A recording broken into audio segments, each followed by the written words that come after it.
politique doit occuper dans notre pays. Nous avons commencé à sensibiliser. Le gouvernement et la République a récupéré qui projet comme programme prioritaire de la République. Alors, donc au départ, ce n'était pas un programme du gouvernement. Non, ce n'était pas un programme du gouvernement, c'était un projet du ministère en charge de l'aménagement du territoire. Membre du gouvernement. Membre du gouvernement. Okay. Alors, on a ramené ces programmes, ces projets au niveau du programme du gouvernement. Ça devient le programme du gouvernement en tant que département d'aménagement du territoire, service qui planifie les actions de développement dans les pays.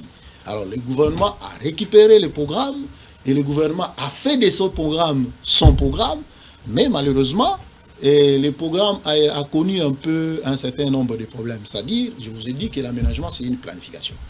Or, une planification a des stratégies et des orientations. Il a des programmes qu'il doit mettre en œuvre pour matérialiser, n'est-ce pas, ces stratégies. C'est cela le projet phare de 145 territoires. Maintenant, pour matérialiser, il n'y a pas très longtemps, on a appris que déjà, ils ont une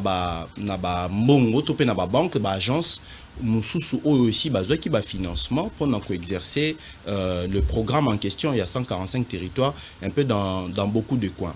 Est-ce que cela entrait en réalité dans la politique au bino bolengelaki pour na kokokisa yango to ezali déjà avancé par rapport il y a projet wana, donc la réalisation de ces projets. Je parle là du financement, bien sûr. Oui, le financement et les potentiels, le gouvernement dispose de moyens pour que ces projets soient mis en œuvre. Mais il y a une difficulté sur la faisabilité. C'est-à-dire quoi? Je vous ai dit que l'aménagement du territoire, c'est une planification. Une planification a un programme.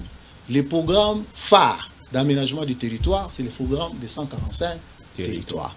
Et ce programme, dans sa mise en œuvre, n'est-ce pas, il devait être accompagné de l'outil d'aménagement du territoire, malheureusement. Et quel est cet outil-là? C'est le schéma national d'aménagement du territoire, qui est la traduction en texte et en image de la politique nationale d'aménagement.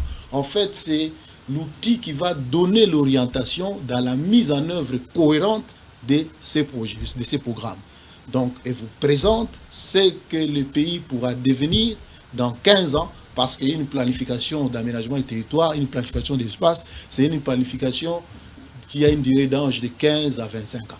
Déjà, cet outil qui n'est pas encore élaboré nous met dans des difficultés. Étant technicien, on ne pouvait pas arrêter ces programmes comme ça. Et maintenant, qu'est-ce qui manquerait pour que cet outil est à la mise à votre disposition, qui doivent aussi élaborer cet outil? Effectivement, c'est le département en charge de l'aménagement du territoire, et cet outil, malheureusement, n'a pas été directement élaboré avec le financement du gouvernement, mais c'est via le financement CAFI, qui, dans son programme, avait compris qu'il y avait un outil pour bien l'aider à bien gérer son secteur d'aménagement, à bien protéger l'exploitation forestière.